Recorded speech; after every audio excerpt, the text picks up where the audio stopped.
Our Heather Abraham has more on the city's plans to squash dirty eateries. Well, to break it down simply, it's kind of like an A for appetizingly clean or an F for filthy. The New York City Health Department will be dishing out grades to restaurants based on their health inspection violations. The New York City Department of Health currently just gives violation points, and you can see that on their website. But this new grading scale will be publicly seen. The grades will have to be posted in the front window of a restaurant. The grades are based off of something similar that was done in Los Angeles to encourage restaurants to improve health standards. It was extremely successful there, so now we're going to see it here in New York. We sat down with the manager at Tom's Restaurant. Now, he thinks that displaying the grades, well, it's not going to intimidate customers. When you're doing the right thing, you shouldn't have any fear of the Board of Health or any other municipality. I think we're doing okay, and hopefully everybody else is too, so we won't have any problem, whether it's a numerical system or a grading system. I hope to see a nice big fat A in my window. And the new grading system will kick off sometime this summer, but coming up in a later broadcast, we'll hear from customers to see what they think. Reporting from Tom's Restaurant, Heather Abraham, News 12 Brooklyn. Their homework today is to persuade education leaders to change their minds. A busload of parents and students came to the Department of Education headquarters Monday morning with a demand that Chancellor Joel Klein reverse the decision to close East New York Prep. Come in. We invite him to come in and see how our kids are performing. After the charter school was investigated and put on probation, the Department of Education announced Friday it would shut down East New York Prep at the end of this year. The DOE's investigation found the school was encouraging underperforming students to leave and discouraging others from even enrolling. The Department of Education charges that this school failed to provide high-quality education to all of its students. But if you ask the founder of the school, she'll tell you something entirely different. Academically, the school is performing well. State test results of the third grade show that 100% scored at or above a level 3 in math and 86% scored at or above a level 3 in ELA.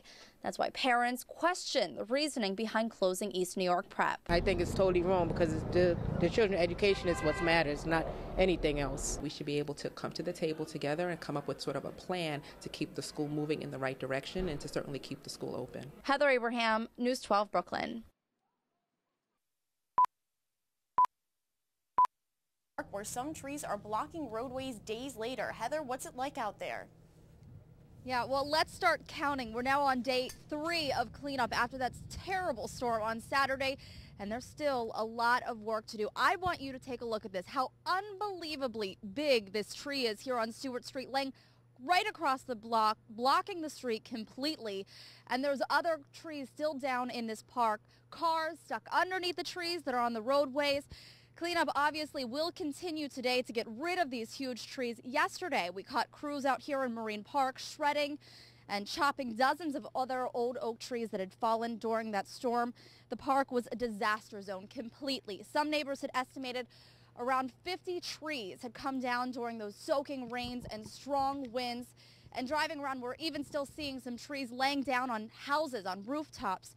Now, Brooklyn obviously did not have it as bad as some other neighborhoods, but we are still dealing with some of those problems. Con Edison says about 270 customers are still without power, and we will continue to monitor those outages throughout the day. And also, we're expecting the Parks Department to be back out here in Marine Park to finish cleanup. Reporting from Stewart Street, Heather Abraham, News 12 Brooklyn. Nice. To save the classrooms, the Department of Education says next year they plan to cut currently free school bus service to 7th and 8th grade students at 5 Brooklyn schools. And Mark Twain is the hardest hit with over 500 students affected. But without the buses, how are these people going to get these kids to school? It's really ridiculous. On the list are IS 96, IS 228, IS 281, Bay Academy, and Mark Twain. In total, 869 students will need to find a new way to get to school. The Department of Education says they are only required to bus students through the 6th grade. And to save money, the older students are out of luck and out of a ride. We don't have a choice, but hopefully they won't. Yeah. Hopefully they won't. And Councilman Dominic Recchia has a daughter that goes to Mark Twain. As he was dropping her off, he told us the problem is kids from all over the city are bused into this school, and there's minimal public transportation in the area. Closest station is the Stillwell Avenue train station, and people have to walk like close to 15, 20 blocks. The Department of Education says that students can rely on the free Metro cards to get to class. Funny thing is, that's on the MTA's shopping block. So in the end, parents may need to pay for either a private bus service or those Metro cards. Reporting outside Mark Twain, Heather Abraham, News 12, Brooklyn. Well, this is just a heartfelt story a reporter can only dream of covering. A dramatic rescue this morning when a kitten fell into this sewer grate here on Malcolm X Boulevard. Animal Care and Control arrived earlier this morning after receiving a call from Malcolm X Boulevard Pizzeria, the shop owner, calling them, telling them they heard a meowing coming from inside the sewer. Animal Care and Control lured the cat out of a sewer tunnel with some cat food, snagging it around its neck and pulling it up to street level to safety. Now, the Animal Care and Control worker who arrived on the scene and did this rescue says this could have had a much different outcome. It's pretty deep. He would have drowned, and tomorrow if it rained, if we leave him there, tomorrow if it rained, he would have drowned. So we had to get him out. So while that 5-month-old kitten is off to Animal Care and Control on Linden Boulevard to be looked over by a vet, it now needed a name, and I was given that privilege, and because it was a pizza shop owner who got this all started, we decided to name it Cheese. Reporting from Malcolm X Boulevard, Heather Abraham, News 12 Brooklyn. Weaving between cars, waving water bottles, and all for $1. For this man, it's his only job after being laid off from a construction company. With 5 kids to support, he knows how hard he has to work. I don't have nothing to do. Okay. Just support my family and that's it. This man has 2 kids to worry about, and this is also his only job. And in order to make rent, it's the hot weather and thirsty customers he counts on the most. When the lights turn red, these guys are in and out of traffic, a very dangerous job. And at the end of the day, their take-home pay could only be about $30. On a bad day? Bad day like yesterday, $30.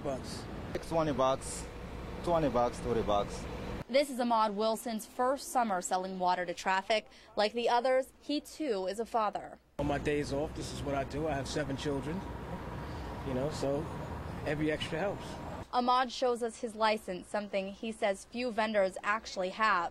And with this little piece of paper, he pays extra to be legit. Oh, these guys are out here selling and they don't pay taxes. I pay taxes. I pay taxes quarterly. Roving the streets and dodging cars, but the most dangerous part about this job is walking away empty-handed.